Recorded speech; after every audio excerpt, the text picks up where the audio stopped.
Hello my dear students, today I will take the class on the subject of pathology and today's topic is bronchial asthma. Firstly, I will discuss the definition of bronchial asthma. Asthma is a reversible obstructive airway disease in which trachea and bronchi respond in a hyperactive way to certain stimuli. It is an intermittent and reversible types of obstructive lung disease in which there is a narrowing of bronchial lumen characterized by wheezing and difficulty in breathing. Okay तो bronchial ESMA में क्या होता है, ये reversible obstructive airway disease है जिसमें trachea and bronchi जो है वो हाइपर रेस्पॉन्सिवनेस हो जाता है due to certain stimuli. Okay और इसमें भी क्या होता है, ब्रोंकियल जो लूमेन है, ब्रोंकियोल जो है उसका जो लूमेन है वो नैरो हो जाता है जिसके वजह से व्हीजिंग होता है. व्हीजिंग एक one type of abnormal lung sound है और पेशेंट का क्या है, डिफिकल्टी इन ब्रीदिंग होता है. ठीक है, this is the definition of bronchial asthma. Okay, next I will discuss the types of bronchial asthma. Mainly bronchial asthma are mainly two types, extensive asthma, intensive asthma. Extensive asthma occurs when the immune system overreacts to a harmless substance such as pollen, dust, etc. The body releases an antibody called IgE and the release of this antibody leads to inflammation and asthma symptom. तो extensive ESMA क्या होता है, इसमें mainly हम लोग का जो immune system है वो कोई भी हार्मलेस सब्सटेंस और एलर्जन जो एलर्जी क्रिएट करता है, पोलन हो सकता है, डास्ट हो सकता है, उससे क्या करता है, ओवर रिएक्ट करता है. तो उसके वजह से क्या होगा, बॉडी में एंटीबॉडी IgE फॉर्मेशन होगा. जो एंटीबॉडी क्या करेगा, हम लोग का जो ब्रोंकियल वॉल है उसमें इन्फ्लामेशन क्रिएट करेगा, एयरवे को ऑब्स्ट्रक्ट कर देगा और उसके वजह से एस्माटिक जो भी सिम्टम्स है वो दिखेगा. ठीक है, और इंट्रिंसिक एस्मा में क्या होता है, इंट्रिंसिक एस्मा में be triggered by a wide range of non allergy related factors such as stress, weather change, exercise, exertion etcetera. तो इंट्रिंसिक एस्मा में mainly intrinsic asthma non allergic substance की वजह से होता है. ठीक है, कभी भी किसी का स्ट्रेस हो रहा है उसके वजह से शॉर्टनेस ऑफ ब्रीथ हो सकता है, वेदर का चेंज होने की वजह से, एक्सरसाइज, कोई भी एक्सेसिव एक्सरसाइज करने के टाइम में, उसके बाद एक्सर्शन के टाइम में पेशेंट का जब एस्मा होगा तो उसका हम लोग क्या बोलेंगे, इंट्रिंसिक एस्मा.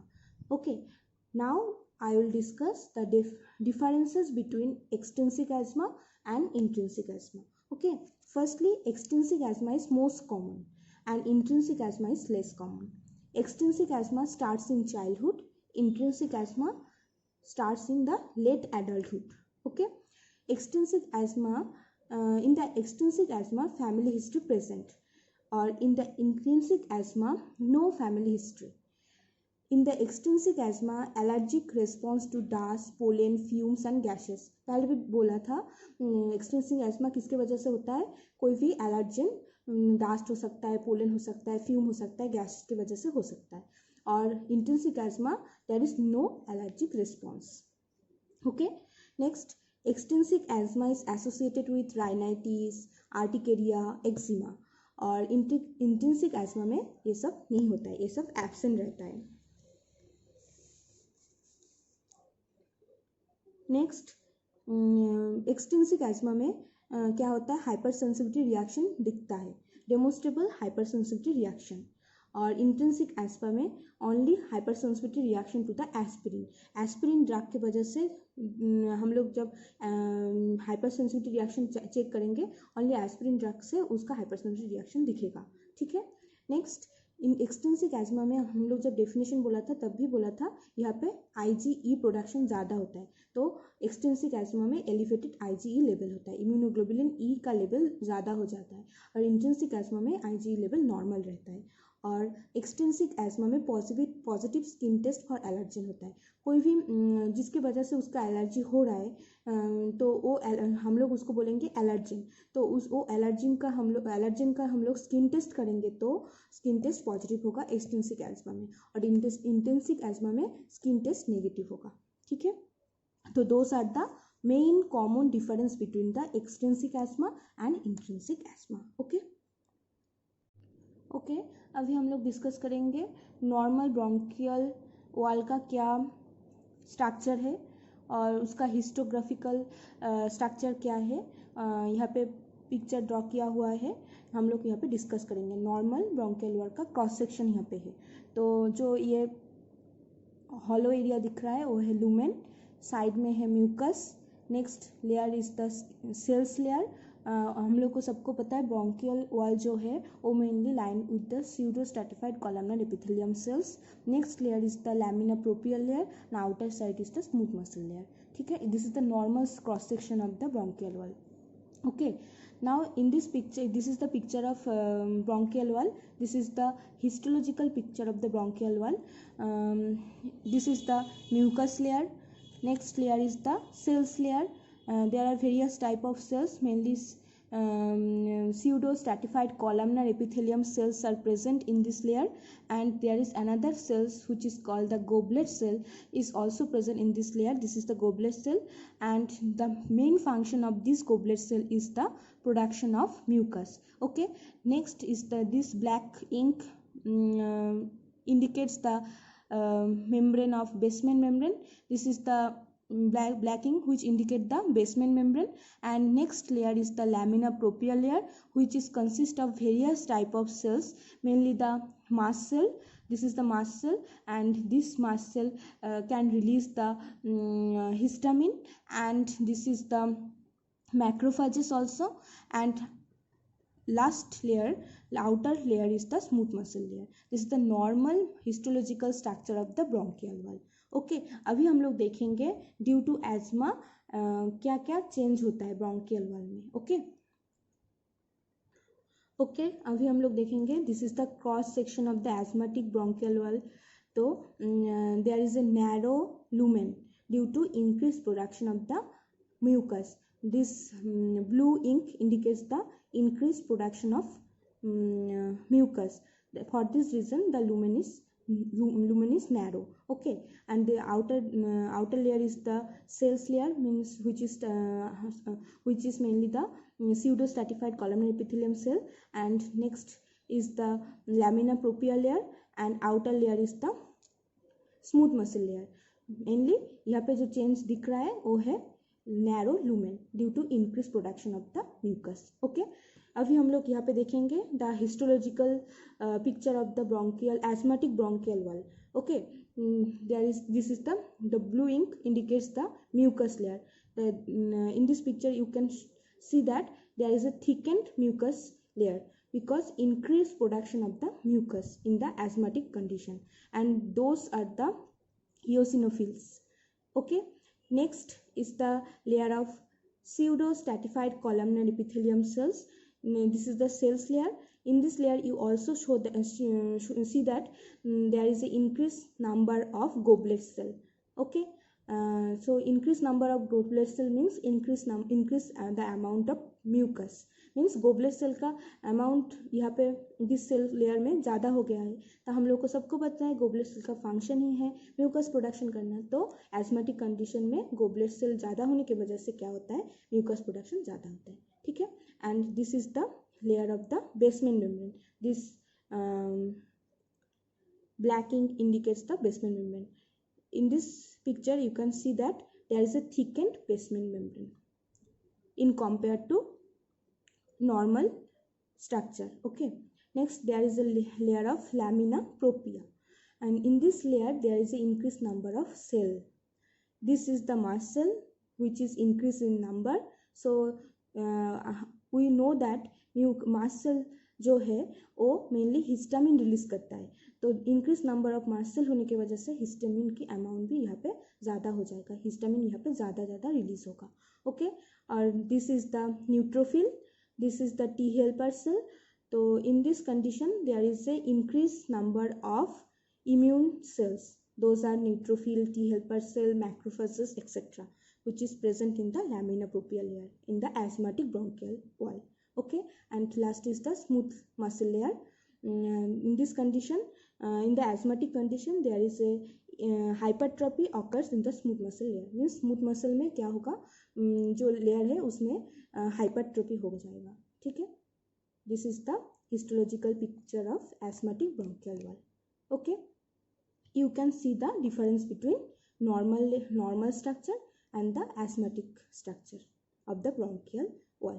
okay, तो ड्यू टू दिस ये सब होने के लिए क्या हो रहा है, ये सब एस्मा के वजह से ये सब हो रहा है, ये सब चेंज आ रहा है. उसके वजह से मेनली 3 चेंजेस आएगा. वो है, first is air flow obstruction bronchial wall में, और एयरवे में क्या होगा, एयर फ्लो ऑब्स्ट्रक्ट हो जाएगा. नेक्स्ट ब्रोंको हाइपर रिस्पॉन्सिवनेस होगा एंड इन्फ्लेमेशन होगा. ये 3 most common facts occur in the asthmatic condition. Okay, अभी हम लोग डिस्कस करेंगे what is the pathophysiology of the bronchial asthma. Okay, तो due to aetiological factors reversible and diffuse airway inflammation occur. Okay, that में leads to mainly 2 fact. One is hyper responsiveness of airway, तो उसके वजह से क्या हो रहा है, एयरवे में हाइपर रिस्पॉन्सिवनेस हो रहा है. दैट में leads to swelling of the membrane that line the airway, that is called mucosal edema. तो उसके वजह से क्या हो रहा है, मेम्ब्रेन जो है, जो एयरवे को लाइन कर रहा है, उसमें क्या होगा, मेनली स्वेलिंग हो जाएगा. उसको हम लोग बोलेंगे म्यूकोसल इडिमा. तो दैट में leads to contraction of the bronchial smooth muscle. तो हम लोग को पिक्चर में देखा था स्मूथ मसल कहाँ पे रहता है ब्रोंकियल वॉल में, तो उसका कॉन्ट्रैक्शन हो जाएगा, जिसको हम लोग क्या बोलते हैं, ब्रोंकोस्पैज्म. दैट में leads to bronchial muscles and mucus glands enlarges. तो उसके वजह से ब्रोंकियल मसल और म्यूकस ग्लैंड गोबलेट सेल जो भी है वहाँ पे, तो वो इनलार्ज हो जाएगा. तो दैट में leads to production of thick tenacious sputum, जिसके वजह से क्या होगा, गोबलेट सेल का इनलार्जमेंट हो रहा है, काउंट अमाउंट बढ़ रहा है, तो उसके वजह से थिक टीनेसियस स्पूटम प्रोडक्शन होगा. ठीक है, दैट में leads to alveoli hyper inflate, जिसके वजह से एल्वियोलाई जो है वो हाइपर इन्फ्लेट हो जाएगा, एंड दैट में leads to the main fact asthma. Okay, okay. in the another way there is cause the air flow limitation. तो इसके वजह से क्या हो रहा है, एयर फ्लो लिमिटेशन हो रहा है. तो एयर फ्लो लिमिटेशन की वजह से क्या क्या सिम्टम अराइज कर रहा है, व्हीजिंग, जो एबनॉर्मल लंग साउंड है वो अराइज करेगा, काफ होगा, डिस्निया होगा, मीन्स डिफिकल्टी इन ब्रीदिंग होगा, चेस्ट टाइटनेस होगा. दोस are the most common symptom in the ESMA. Okay, तो this is the all about the pathophysiology of bronchial ESMA. Now I will discuss about the pathogenesis. The disease starts with exposure of the individual to an allergen. The person becomes sensitized and result in the formation of IgE antibodies. These antibodies coat the mast cells. Re-exposure to the similar antigen triggers the immunological response, and mast cell undergo degranulation and release the cytoplasmic granules, which includes histamine, eosinophilic chemotactic factors, prostaglandin, and platelet activating factors, which cause bronchoconstriction. Repeated similar episodes leads to remodeling of the bronchial wall with proliferation of the smooth muscles and fibroblast. तो pathogenesis में क्या है, कोई भी person, कोई भी individual जब कोई एलर्जन मीन्स जो एलर्जी क्रिएट करता है उसका एक्सपोजर में आएगा तो वो पर्सन सेंसिटाइज हो जाएगा. ठीक है, और वो पर्सन का बॉडी में क्या होगा, IgE एंटीबॉडी प्रोड्यूस होगा. हम लोग को सबको पता है कोई भी एंटीजन के अगेंस्ट में बॉडी में एंटीबॉडी प्रोड्यूस होता है, तो वो एलर्जन के अगेंस्ट में बॉडी में IgE एंटीबॉडी प्रोड्यूस होगा. जो एंटीबॉडी क्या है, हम लोगों का जो ब्रोंकियल वॉल है उसमें जो मास्ट सेल है उसको कोट करेगा.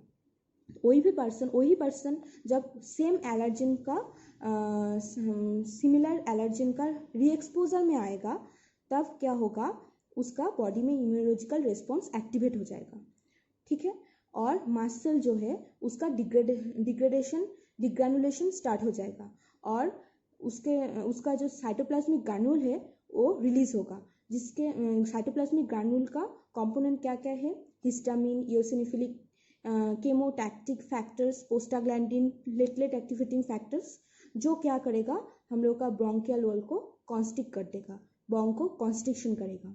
ठीक है, जब ये एपिसोड रिपीटेडली होगा मीन्स वो पर्सन सेम टाइम वो सेम पर्सन सेम एलर्जिन का एक्सपोजर में आ रहा है रिपीटेटिव एपिसोड में, तब उसका क्या होगा, ब्रोंकियल वॉल में रीमॉडलिंग होगा और ब्रोंकियल वॉल में जो स्मूथ मसल है, फाइब्रोब्लास्ट है, उसका प्रोलिफरेशन होगा.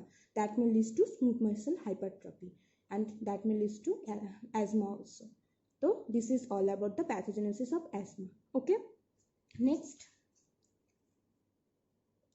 I'll discuss about the clinical features. तो हम लोग पहले भी डिस्कस किए थे what are the most common clinical features in the asthma. First is severe coughing with mucus production, thick mucus production होता है. Next wheezing, abnormal heart sound, abnormal lung sound. Okay, next chest tightness, shortness of breath. Those are the most common clinical features which is occur in the case of asthma.